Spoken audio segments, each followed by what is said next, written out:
Good evening. My name is Tildy, and tonight I'm going to tell you about one of the best days of my life. It was a few years ago, and my husband and I travelled to Fiji for a friend's wedding. We ended up staying a bit away from the main resort in a small beach hut next to the ocean. Just down from the beach hut was a local village, a Fijian village, and the local chief was doing one-on-one tours. We decided to go on a tour. It was only $5 or so. And the local chief took us through the village, showed us his crop, showed us all the livestock, how they do their spearing in the coral reef, and eventually took us into his home. His home was a dirt floor with straw mats all over the floor. We went in and sat down, and his wife came and sat next to him and quietly started grinding up a kava root in a bowl and a grinder. The kava root is the native root of the Fijian land. He explained to us that this is something they do as a welcoming ceremony for their house and also as a celebration for weddings or a birth.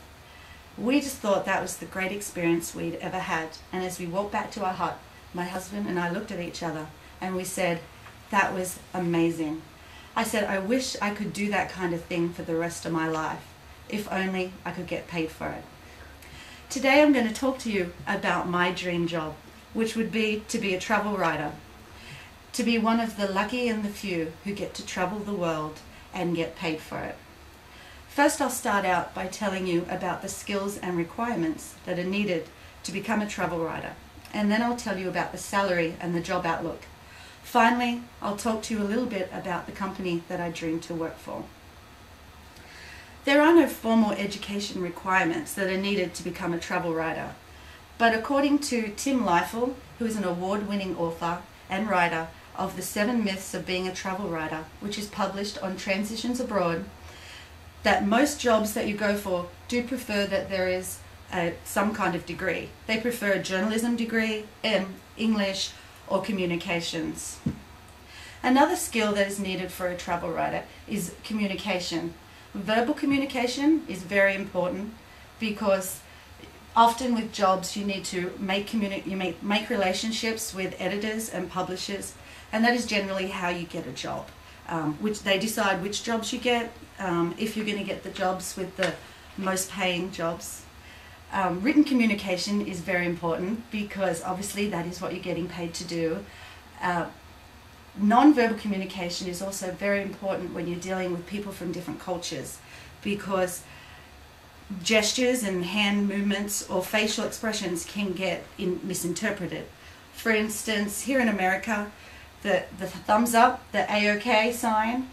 In Greece, that's a sexual invitation, and in France, it's actually a sign that you're telling someone they're worthless. They mean zero.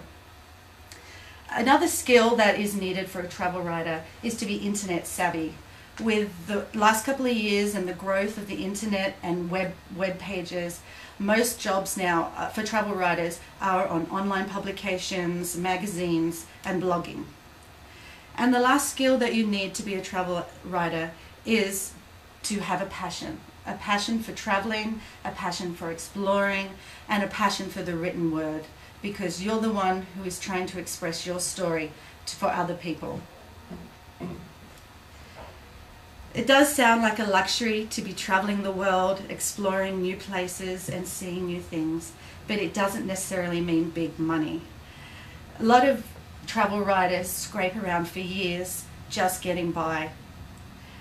The average, according to the Occupational Outlook Handbook, which is published on the US Department of Labor, the median salary for a travel writer is $46,600. However, Tim Leifel again explains in his piece, The 7 Myths of Being a Travel Writer, published on Transitions Abroad, that it is often the minority of travel writers that make the six-figure numbers. A lot of them will work for years and years, like himself. He worked for 3 years before he could make a living solely on being a travel writer. For the job outlook of travel writing, it is a competitive industry. The Lonely Planet website alone says that on their employment page that last year they received 1,000 applications and they only hired 28 people. Often there are more travel writers or aspiring travel writers than there are jobs. But however, there is an upturn. The Bureau of Labour Statistics on the Outbook, the Occupational Outbook Handbook as well, says that over the next 2 years they do expect a 10% growth in writing and travel writing due to online publications.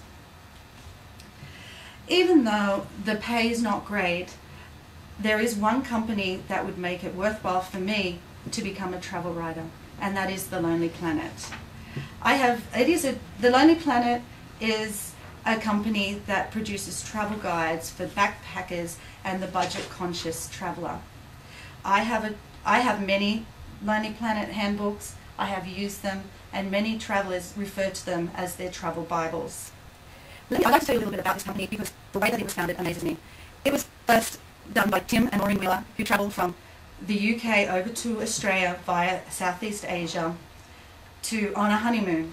And when they got to Australia, they actually decided to write a travel book by themselves. They sat in their kitchen and they put together the first Lonely Planet, and that was Asia on the Cheap.